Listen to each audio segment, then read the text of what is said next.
to the republic for which it stands, one nation, under God, indivisible, with liberty and justice for all. Thank you. Good evening, everyone.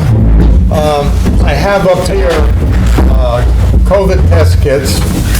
Just take 1, 2, whatever you want. I hope you never need to use them, but I think they expire next year sometime. So just help yourself. The county gave them to us, and I'm giving them out.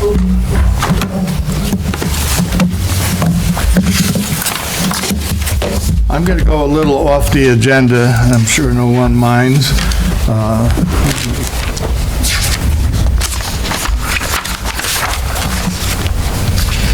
First of all, public comment on agenda items, though. Is there anybody here with public comment that's on the agenda?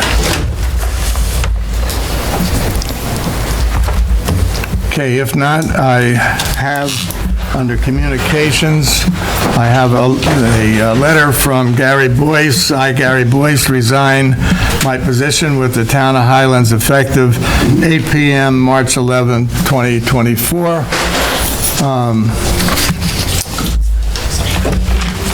We tabled this at the last meeting, and I'm bringing it up now. Is there anybody that would like to accept the resignation? I'll make the motion to accept it. Second. All in favor? Aye. So carried. Thank you. Just want to say I've known Gary since like 1969, when he was part owner of Pete's Exxon. He was chief of the fire department, Village DPW, Highland Falls DPW, or Town of Highlands DPW. He contributed a lot to this community, and I wish him well. And I want to echo, I want to thank him for his service to our nation, as well as service to the town and the village. And I thought he did a great job. Same, I mean, when I first started here, I was liaison to the highway department, and it was great working with him. It's a great relationship, and Gary served the community for many years, so I hope he has a pleasurable retirement, and thank you, Gary, for your service. Okay, and again, going off the agenda slightly, so Mr. Marr can go home if he wants to. I would like to ask for a motion to appoint Greg Marr as Town of Highlands Highway Superintendent. We would be giving him, he would finish the term through December the 31st, 2025.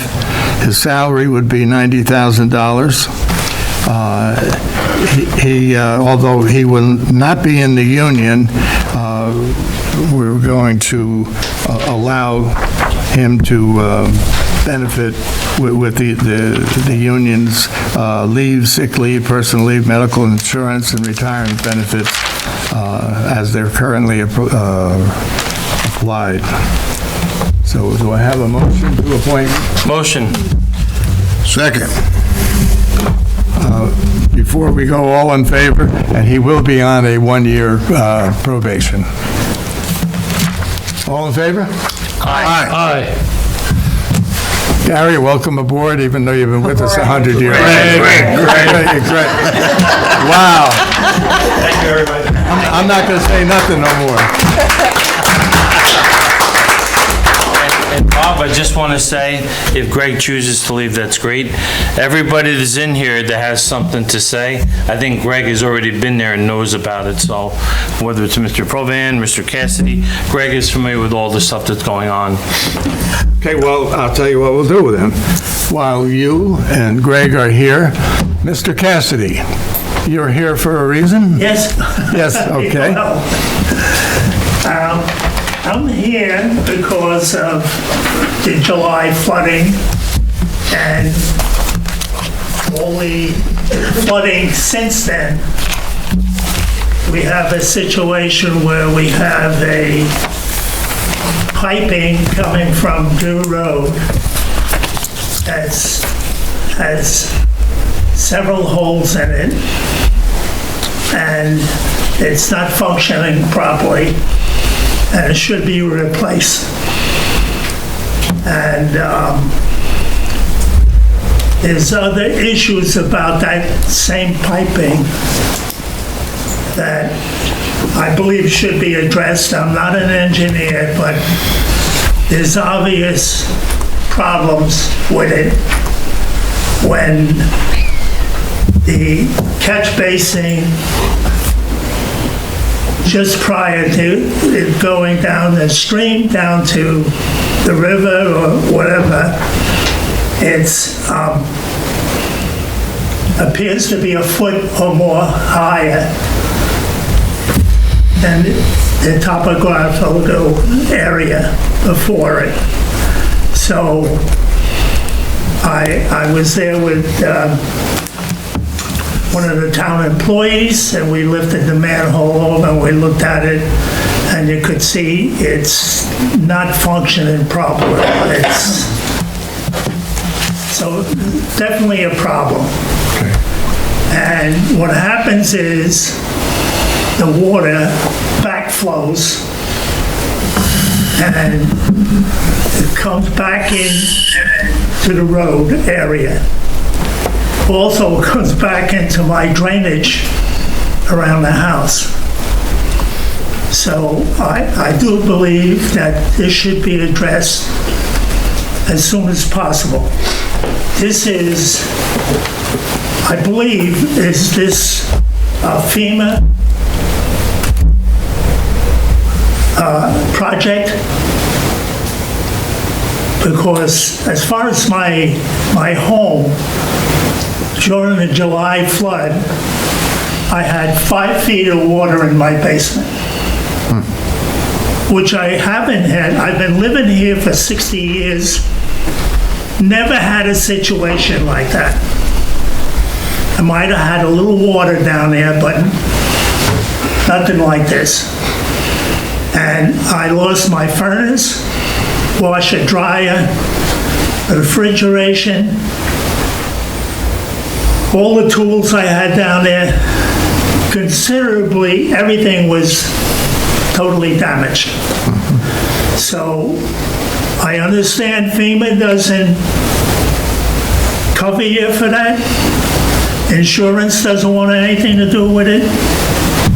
But I don't want to go through this again.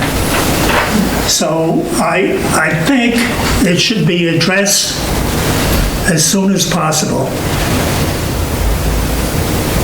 Richie, what do you think? So, can I speak a little bit? Yes. Mr. Cassidy had the misfortune about 15 years ago. We had in October, I think it was October, where we got like 6 inches of rain in no time. And the dam was almost breached then.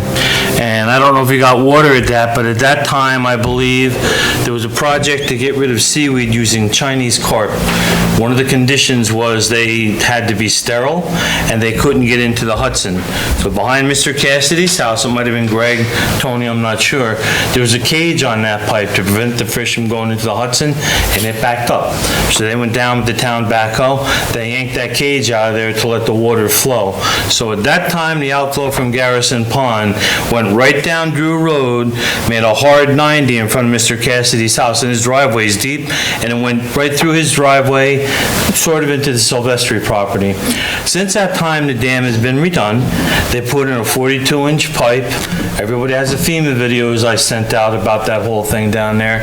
And that pipe was just backing up unbelievably. Now it goes down in front of Doris Lent's house, behind Paul Yataya's house, and behind Mr. Cassidy's house. But he still has water, and I haven't been down there to see what you're talking about, backflowing from that system. Kind of like where I live at, I'm at the first manhole of the sewer discharge, which the trailer park pushes through. I have occasions where it'll backflow into my house under the right circumstances, because A, I don't have a backflow preventer, and B, just the elevations of everything makes it conducive to backflow being possible. So I know Greg's been there with Mr. Cassidy. I haven't seen specifically. Maybe, I'm going out on a limb here, maybe this could be part of public problem to rectify whatever's going on with the drainage down there. Well, it's still a public pipe coming through Mr. Cassidy's yard, and it Yes. definitely backs up into that leaky pipe, and I think that's causing a lot of his problems. Yes. So you're going to take care of it? I think we're probably gonna have to get the engineer down there, but Okay. yeah, we're gonna have to come up with a solution. Yes, okay. I may, this is my dad, I'm Carolyn. My daughter. All So right. I live in Fort Montgomery also. I think we all know since the Corbin Hill project has been put in, is that there's been drainage problems coming into Garrison Lake for many years. So I don't think it's just a piping problem on Drew Road. I think it's an engineering design that needs to be looked at, I think in total, to see do we need to take silt out of the pond? Those pipes that are coming back, that large pipe that comes behind the houses of Drew Road, where it hits that catch basin, I have video of it, where when you have a storm, a very strong storm, that water from that back pipe is not allowing water from the pipe from Drew Road to empty into it. And you can see actually on the footage is that the water is going back into Drew Road. So I think there's multiple problems down there.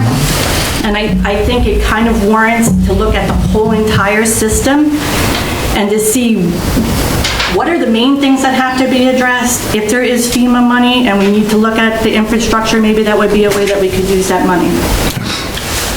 Thank you. Thank you. I think we got to get the problems out first, and then we'll look into the whole system with our engineers. Greg, you have anything to say on that? No, other than, I did take a look at it, and exactly what Carolyn is saying, that the water is backing up and not allowing the water coming down Drew Road to now get into that catch basin, because there's so much coming down from Garrison Lake.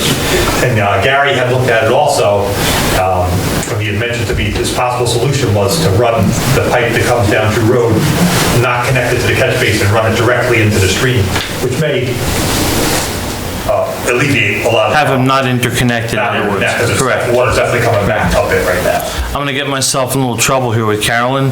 She too knows a little bit about backflow where she lives at, okay, so. Okay. Thank you. We'll do our best. Okay, thank you. Mr. Provan. So I also had something that affected my house. I live on Potterson Road.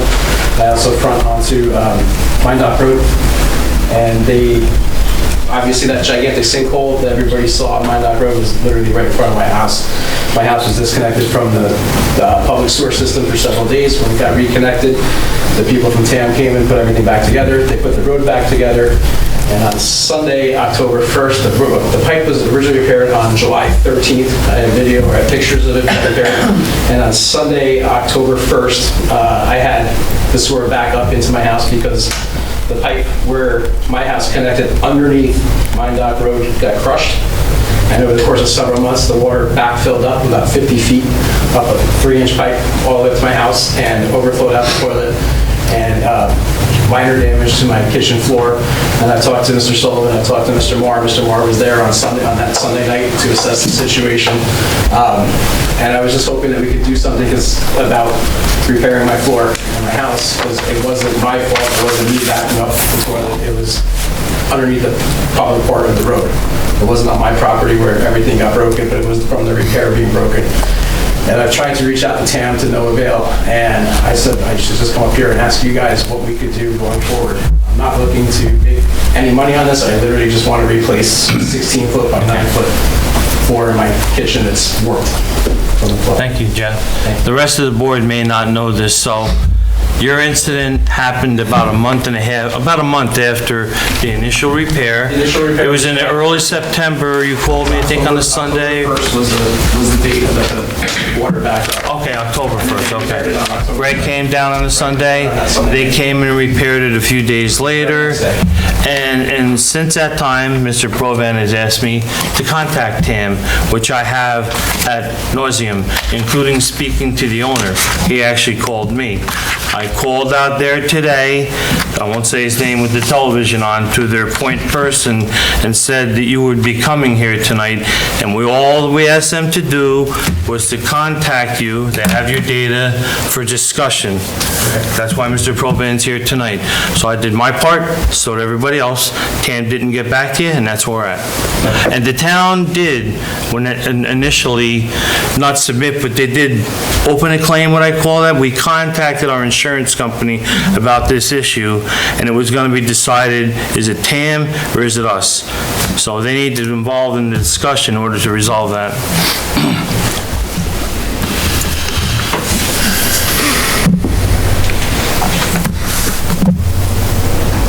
Is there anybody else with public comment, since we've kind of opened it up to the general public comment?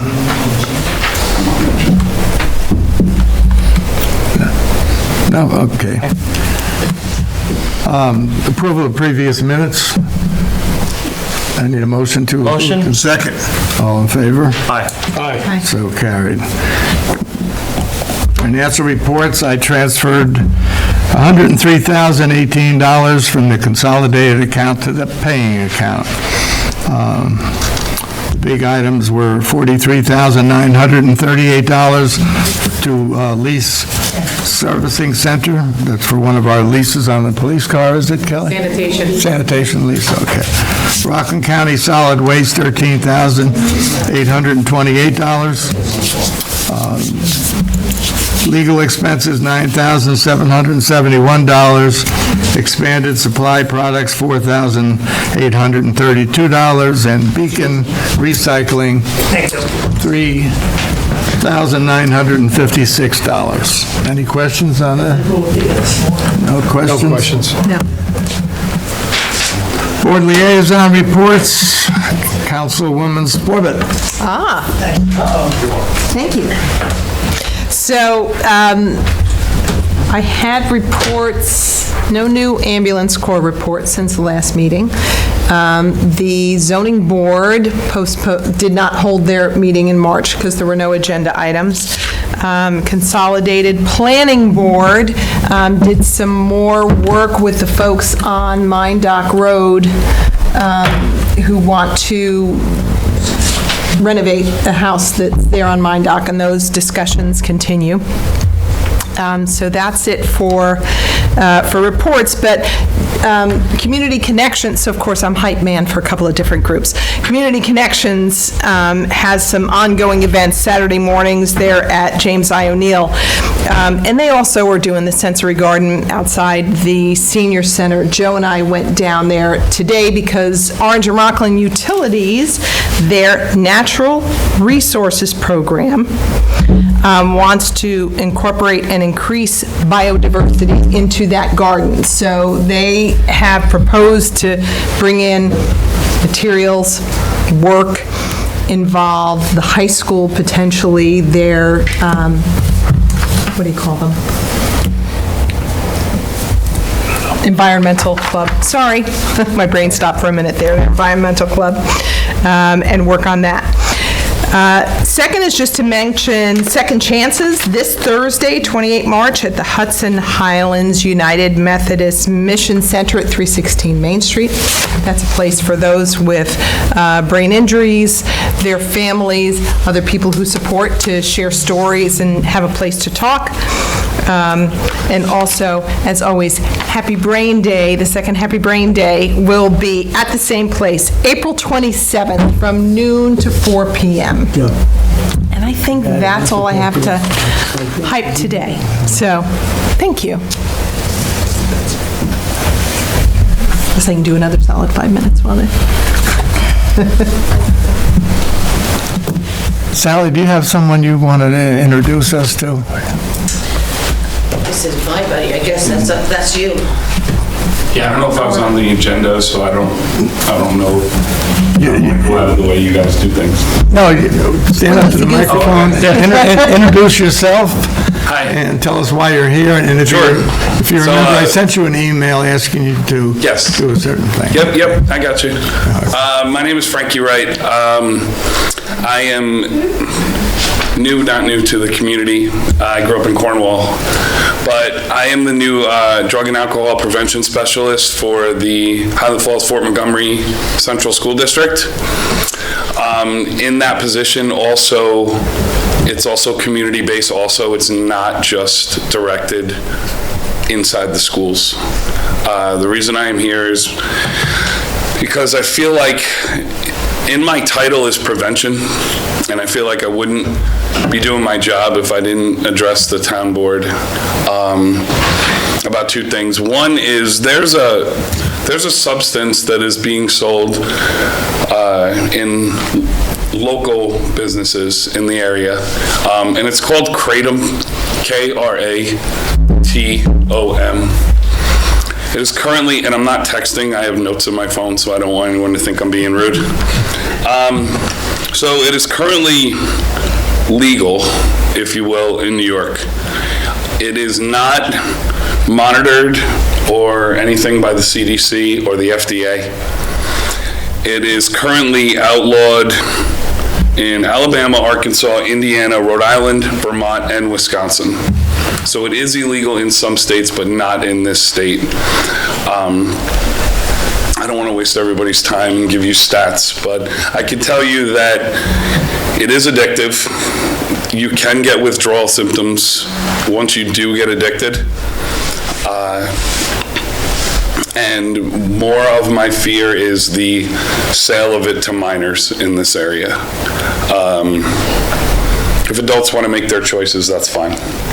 But the reason there's an age of 21 on substances like this that people say are legal, I can tell you that this substance does attack the same receptors in the brain as opiates, as in heroin.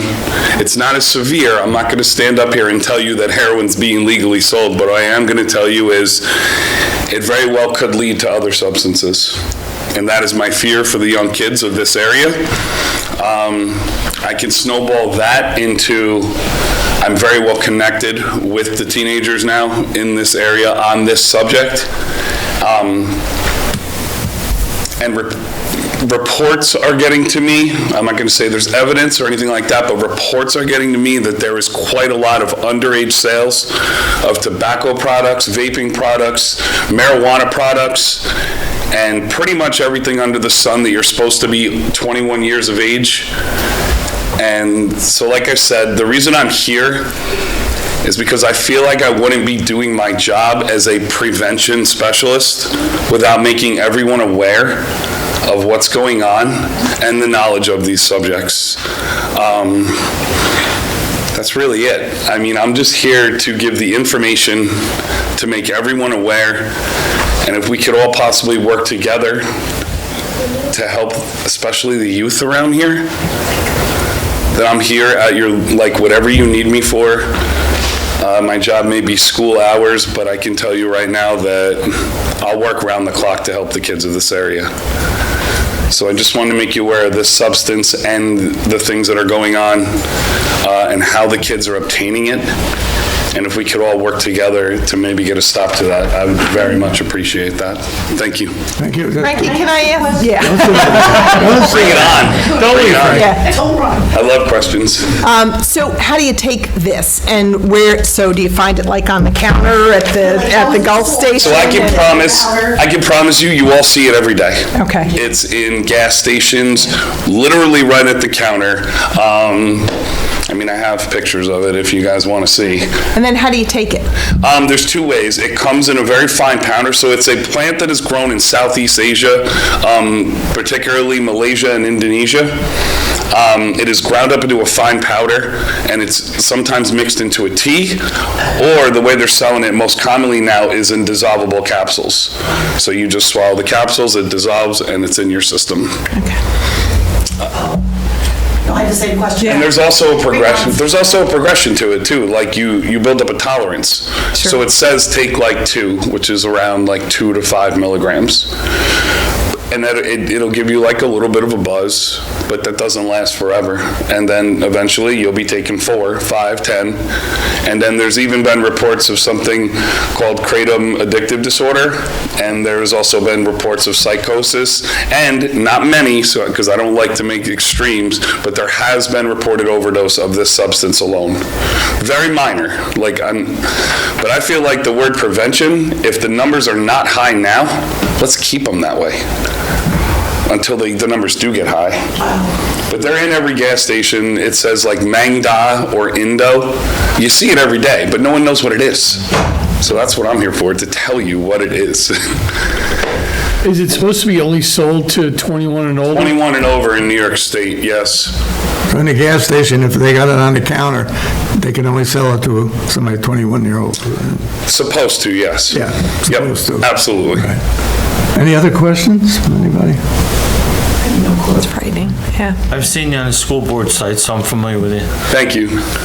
Yeah, that's just like, people call it a job, but it's a passion for me.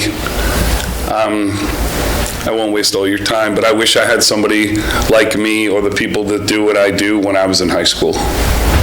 So that's how I look at it. I just want to help these kids. Thank you. Thank you very much. Thank you. Thank you. Appreciate it. Thank you. Continuing on, Joe. You done? I'm done. Okay, I'm up. Good evening, everybody. I attended the Cliff meeting at West Point last week.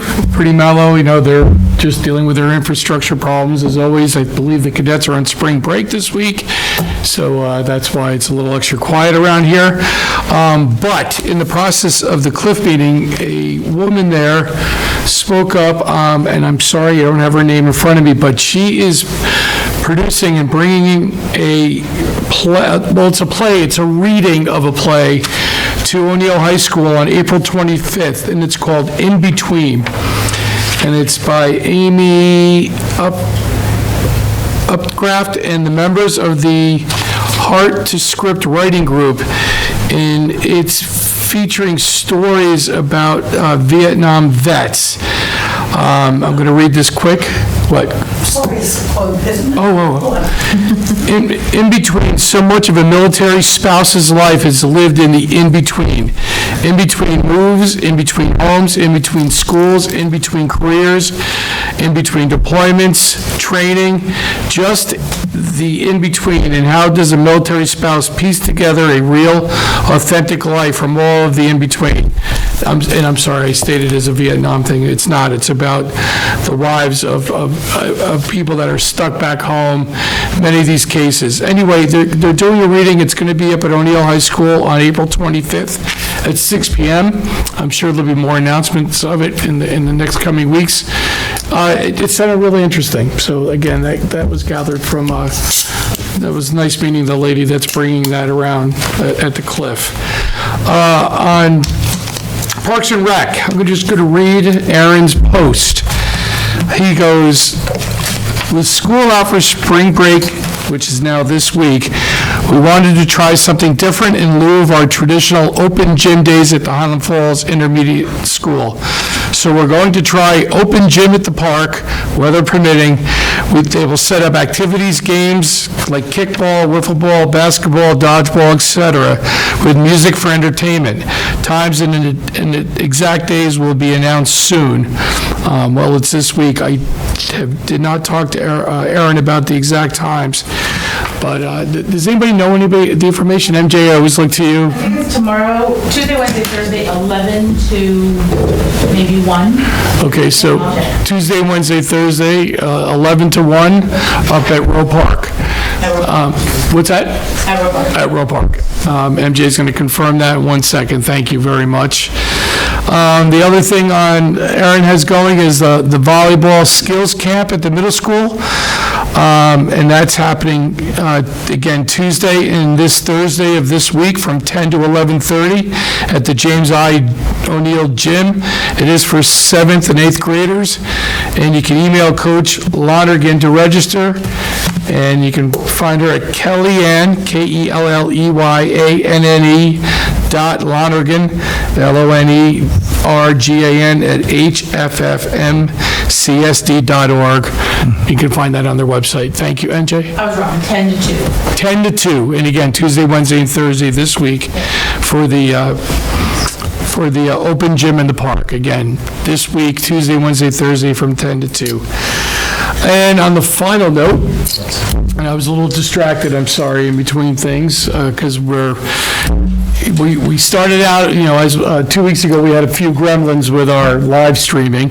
Tonight, our computer wouldn't tell us it was working, but from what we're hearing from text and people here, our live streaming is working successfully tonight, so finally, good to be here in the 21st century. And I heard, ironically, Channel 23 is looking pretty damn clear tonight, too.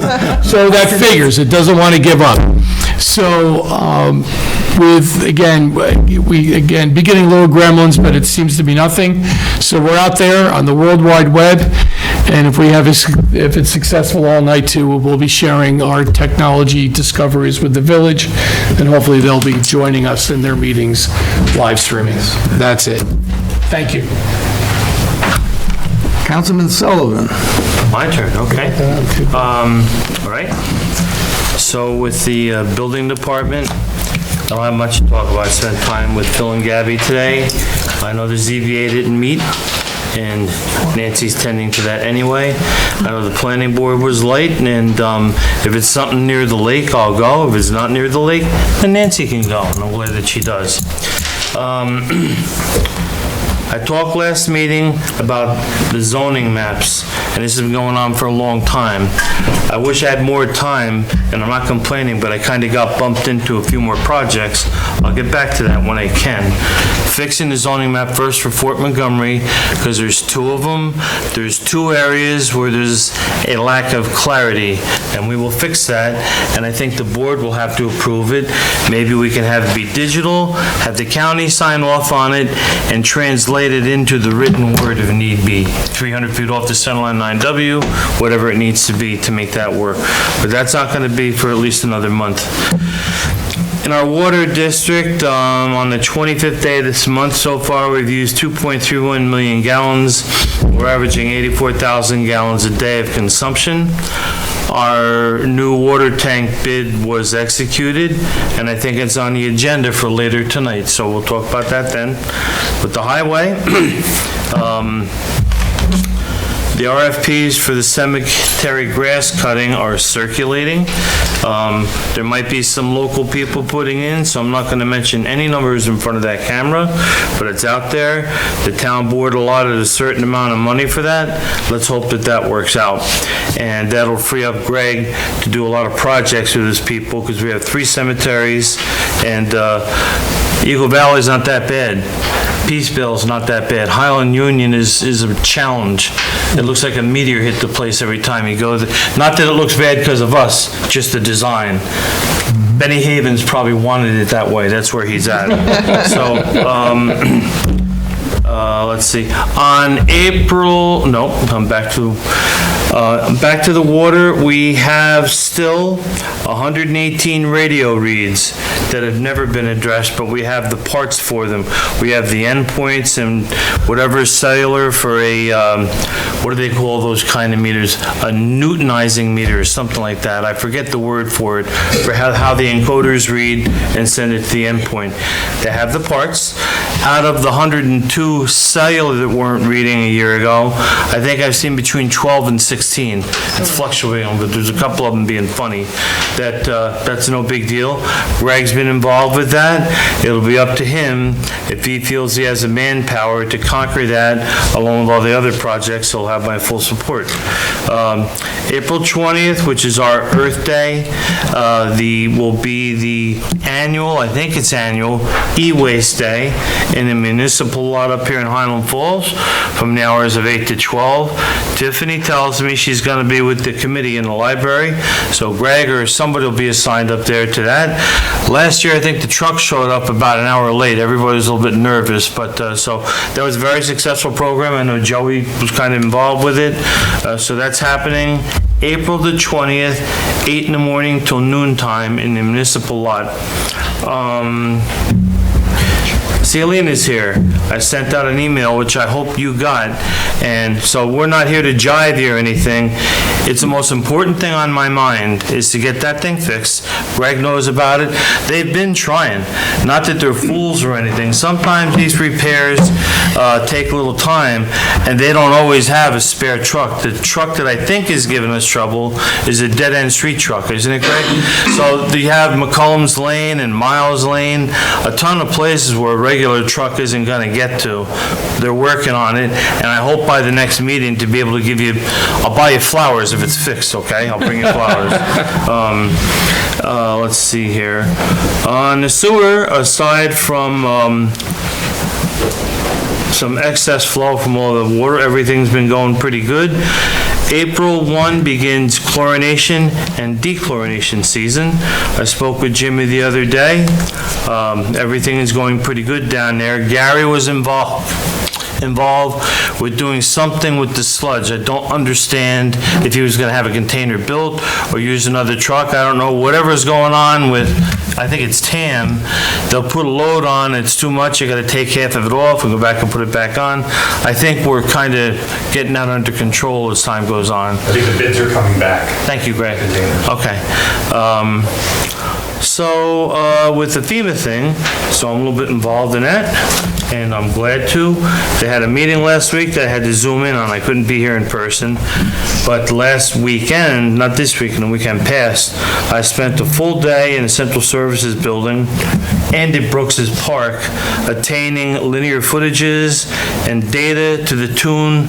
All of you got 55 minutes worth of video you can watch on wallboard or square footage. Anytime you feel like doing it, there it is, the entire ambulance corps. And I think I sent it to you also, Chief. So that's done, and FEMA seems to like the data in that form, because I don't feel like writing it down. I'd rather just put it on YouTube and get rid of it. I mean to say that better than that. On the history, I was up at the history department today with Ronnie for quite a while. On April 28th at the Senior Center in Highland Mills, a collaborative effort between several historical societies will be on display. And tomorrow, Ronnie will be in the history department between the hours of 9 and 12. She doesn't need any more items. People have donated items.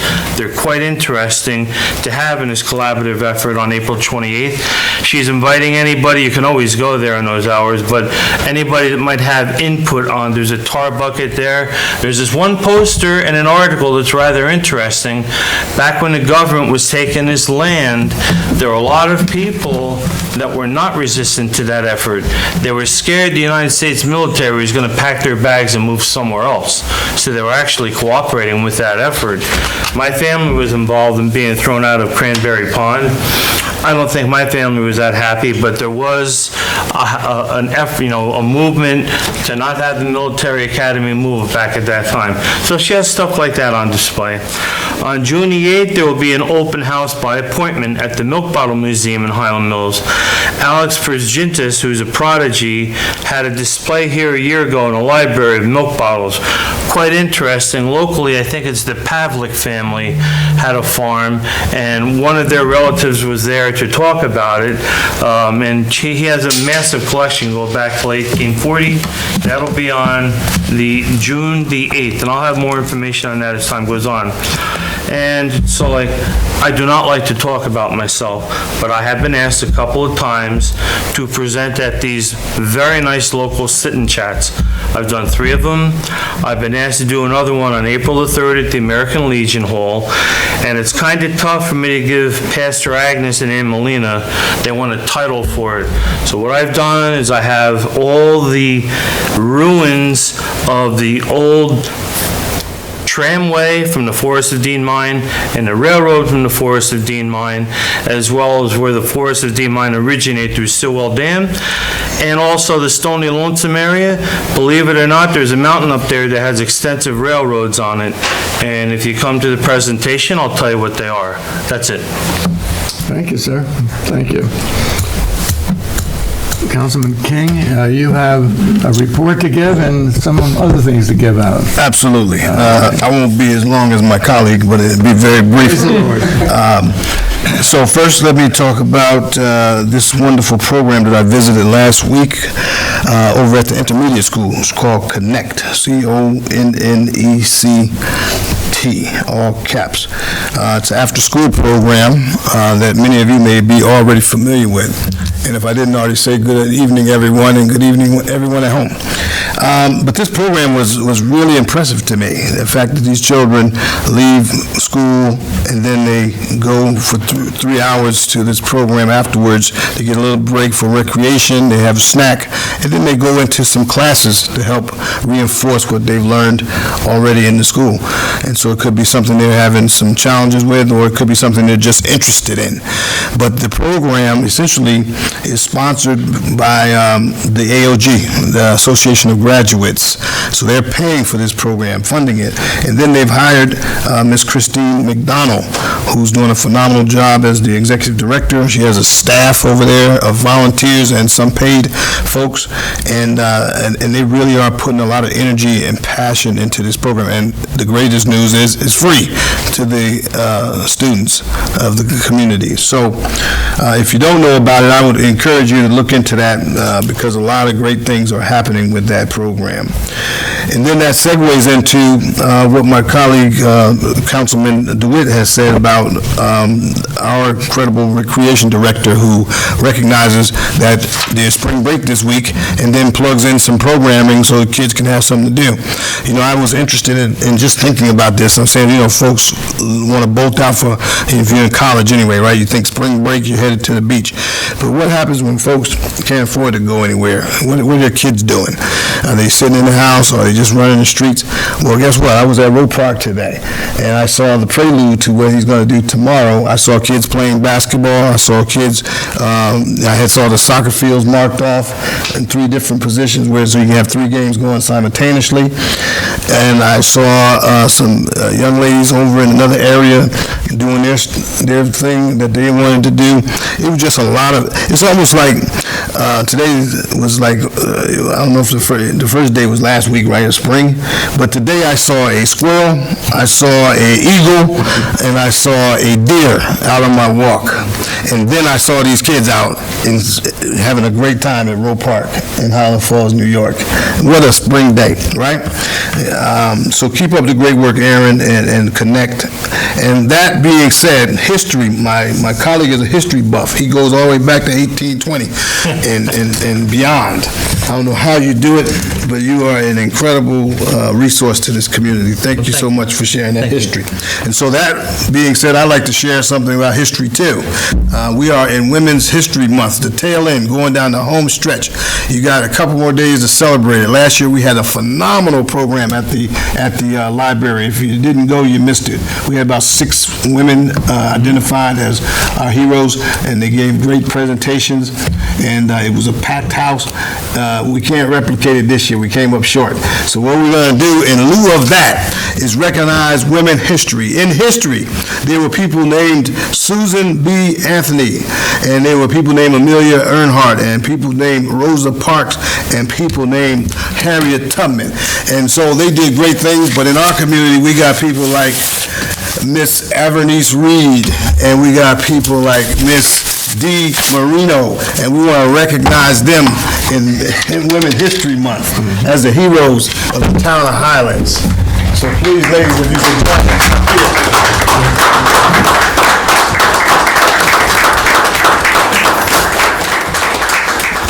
Just like the names I called from past, one day somebody's going to talk about what happened in the town of Highlands and what happened on the 26th or 25th, and then they're going to put in the history books that you two ladies deservingly were recognized for all that you do in our community. Thank you so much for your service to our community and all that you did.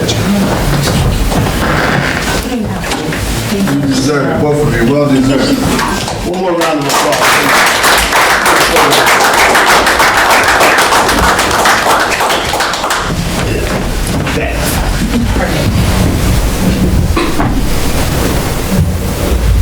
Thank you.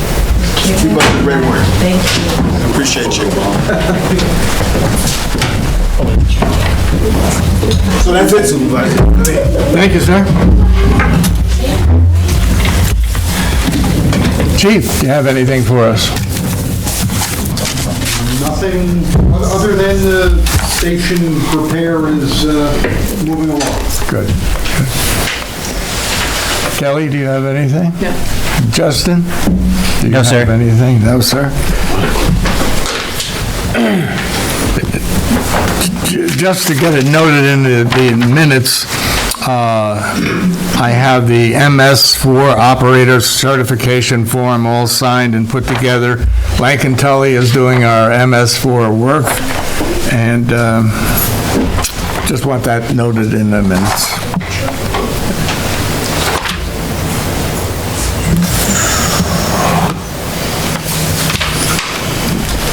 June,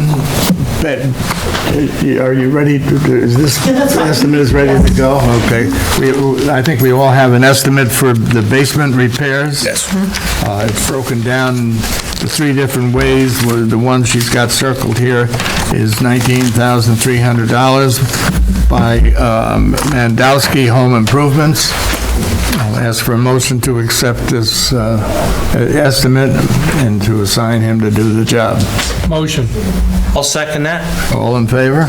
Aye. Aye. So carried, thank you. The easement on Canterbury Road, Justin, you want to say something about it? And I know it's not going to happen tonight, but... Sure. As you know, there was work done up at 149 Canterbury Road, and we've been working on an easement, getting the proper descriptions. We have one more description to add, and then it should be ready. So by the next meeting, I would anticipate having that completed. Thank you. Okay, we're putting in a water tank. It's called Corbin Hill Water Tank. It's got nothing to do with Corbin Hill other than the location.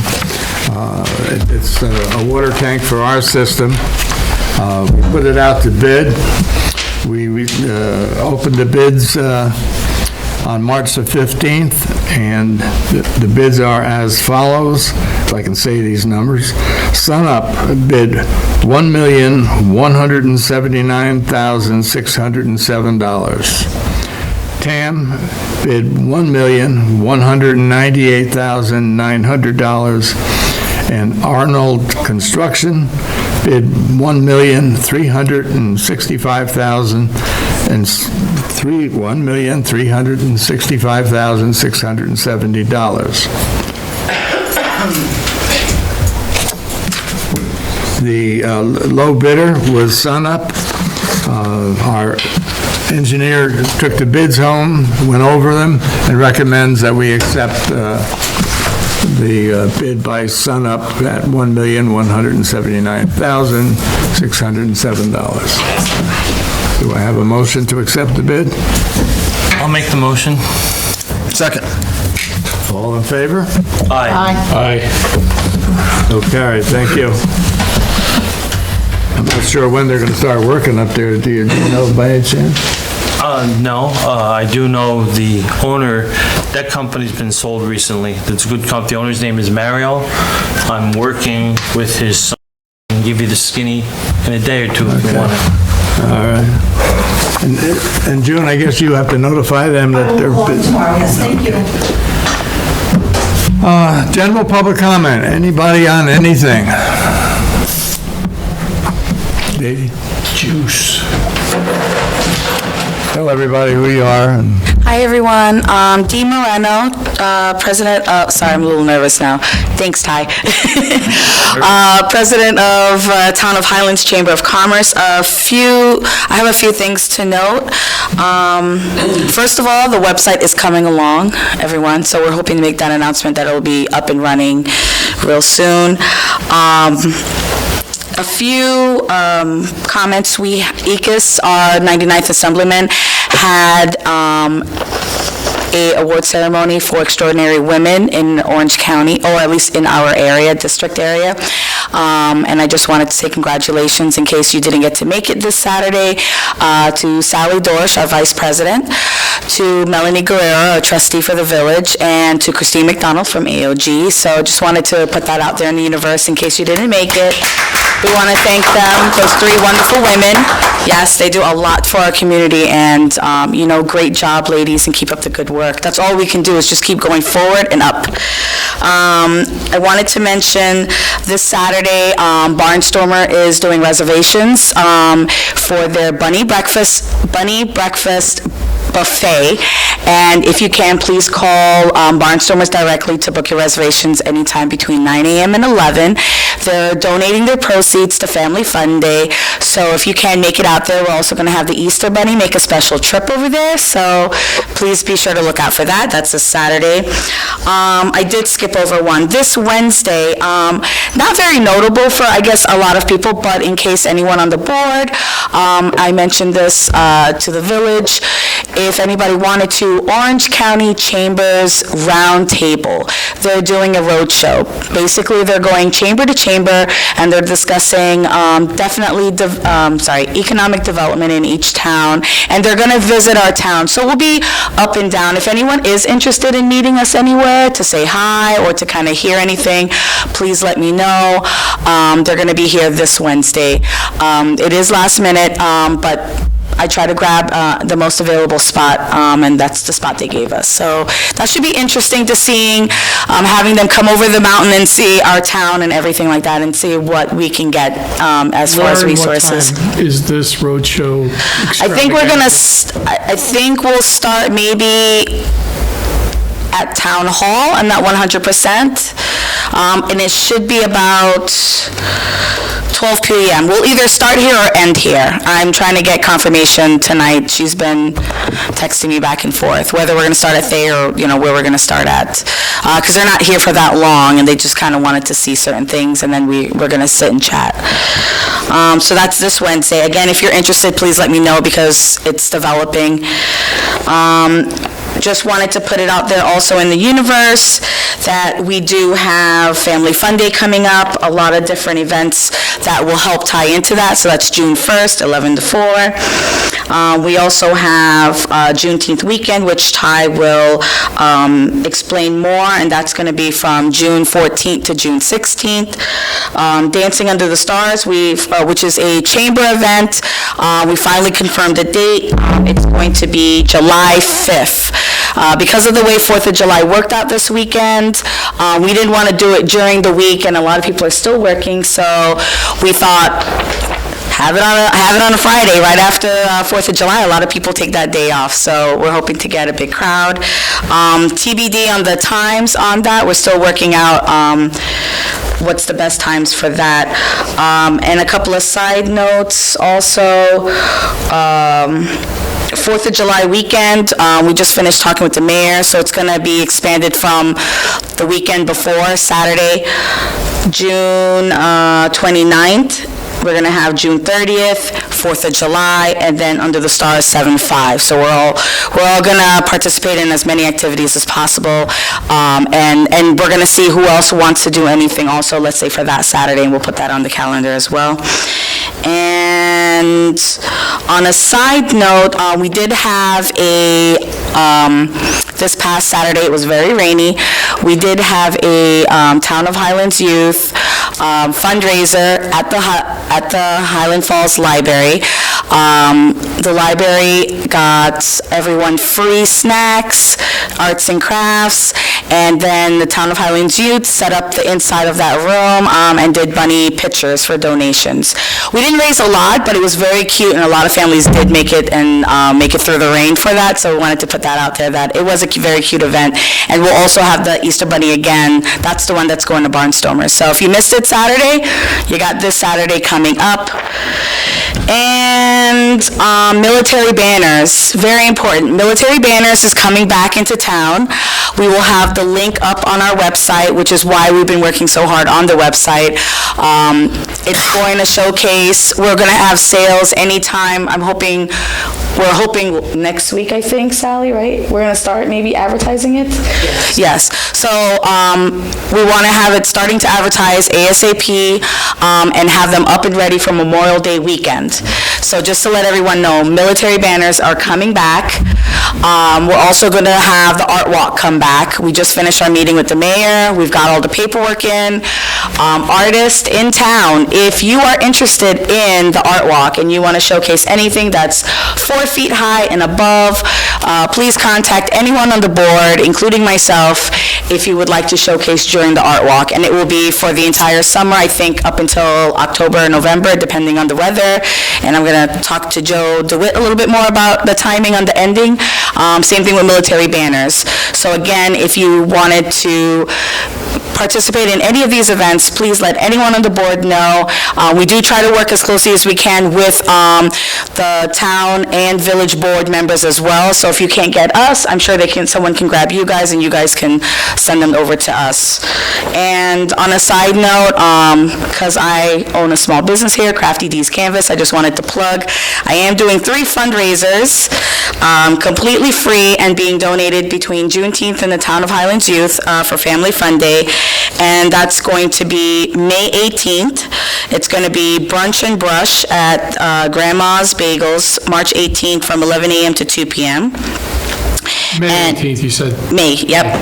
And canvas and cocktails at the new Highlands Social, and that's going to be Thursday, April 25th from 6:30 to 9:30.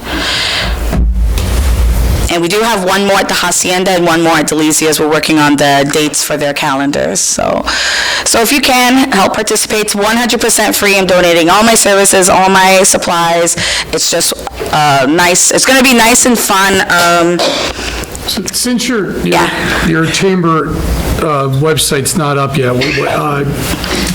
well, everything you just talked about tonight, is it listed somewhere nicely on Facebook? So we're going to post on Facebook. We're also going to post on Channel 23. That's why we've been trying to listen in on what's going on with that. Where on Facebook is it going to be? Right now, it'll probably be on between Crafty D's, Town of Highlands Youth, and the Chamber, those 3. And then we'll tag everyone and see if we can share that also. Highland Social, Grandma's Bagel. I'm sure everybody's going to post whoever's connected to these events. So if you go on Facebook, to go find the chamber one, what's the exact type search? Town of Highlands Chamber of Commerce? It should be Town of Highlands Chamber of Commerce. So I didn't post it yet, and I'll post it and tag you, Joe, so that you can see exactly how everything is, just in case. And I'll tag the town too. Only my hackers use my Facebook account. I do not. Yeah, so between Channel 23, flyers and posters in the community, posting it with Ann Molina's, the news center's calendar, and those would be the most immediate places until our website's up and going, hopefully by this week, sometime this weekend. And that's about it. Any questions, you guys? Questions? Good job. Anybody? Okay. Thank you. Thank you. Sorry, it's a mouthful. Everybody have a good night. Thanks, Dee. Anyone else would like to? Business? Public comment? Is that the end of our business? Yeah. Okay. I just, I talk too much, I know that, and with Ty's description of it being Women's Month, I just wanted to say a little story, because I'm good at that. So the WASP, the Women's Air Service Pilots, I went to 2 presentations, one in the Cornwall Library and one at the museum last week, sponsored by DUSA, the Daughters of the United States Army. So that's great, I went to that. What I want to talk about more than that is when I was on the Board of Education, the way they're structured, they have a liaison from West Point. They have a say, but they don't have a vote. And I had one particular one from West Point that I was very fond of. So when I walked out of this DUSA thing at the museum, I'm not going to say his name, I'm going to let you know who his son is in a minute. He came out and he told me how proud he is to have a house in Fort Montgomery at Corbin Hill. He loves it there. When I was a boy, that was summer bungalows. The only permanent house was Ruth Olshaver's house, our former receiver of taxes. And I was so pleased to hear him say that. He's retired and he's a professor in a university down in New Jersey. And his son was the baker along with Alina's witch daughter in that play a couple of weeks ago. So I was just so pleased to see somebody want to call Fort Montgomery home, because that's the planning board that we've all been working toward that for a lot of years. So I was just happy with that. Hey, great, very good. Town board, anything else? No. Motion? I make the motion that we close it out. All right. Second. Second, all in favor? Aye. Aye. Thank you all. Don't forget